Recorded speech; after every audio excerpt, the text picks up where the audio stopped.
Hello everybody. Welcome to the online series being hosted by APEDA to equip the exporters or stakeholders with regard to regulatory requirements to be followed while exporting APEDA scheduled products. So as the grape season is around, the topic chosen for today's quick bite is ensuring compliance in export of grape to EU, the best practices and regulatory requirements. When we aim at EU market is very stringent. One, because the number of molecules they monitor and do the surveillance is quite expansive. And secondly, the maximum residue level set for the pesticide molecules is very low. One cannot go without the use of agrochemicals. The use of agrochemicals is in a way mandatory because grape plant cannot survive without the use of agrochemicals. It is susceptible to many diseases like downy mildew is one of the most devastating diseases of grapes. So how do we address this? How do we maintain compliance with EU's requirements in terms of number of molecules that they monitor and also the low levels of MRL set by EU? To address this, way back in 2003, APEDA developed a residue monitoring plan jointly with the NRL of APEDA, that is at NRC Grapes, Pune. And thereafter, in 2007, a web-based traceability system called GrapeNet was developed to ensure traceability from farm till consumer level.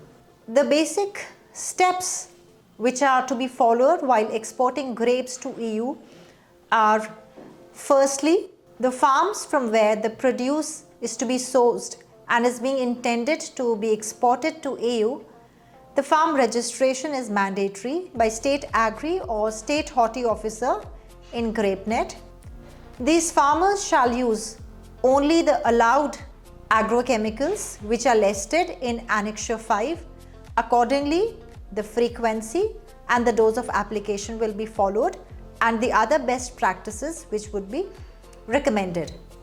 The Annexure 5 has almost 76 molecules which are approved by CIBRC and has label claim for use in grapes.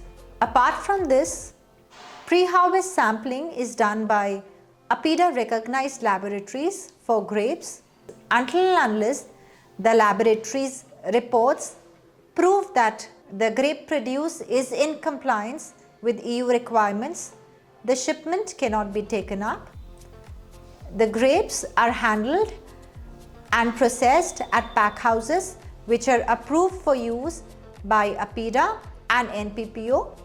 Issuance of phytosanitary certificate by NPPO India is also mandatory in order to ensure that the consignment does not have any quarantine pest.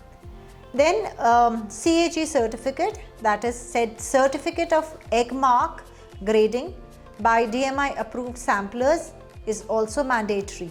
So unlike EU, the other major importing countries such as China and Australia, they do not mandate testing, rather they mandate that in-transit cold treatment of grapes should be done.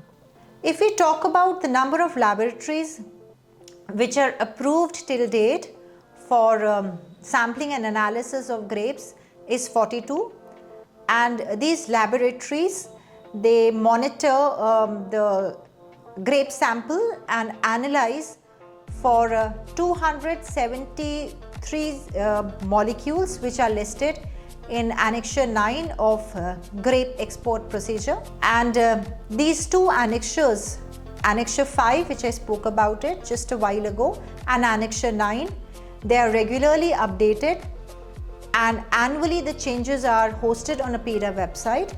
The links are provided in the description box. I hope that today's quick bite is helpful for our exporters who export grape to EU. Should you have any more clarifications, please feel free to write to us. The email ID is given in the description box. So I would like to wrap up with this note. a very happy and a great grape season to all of you. Thank you.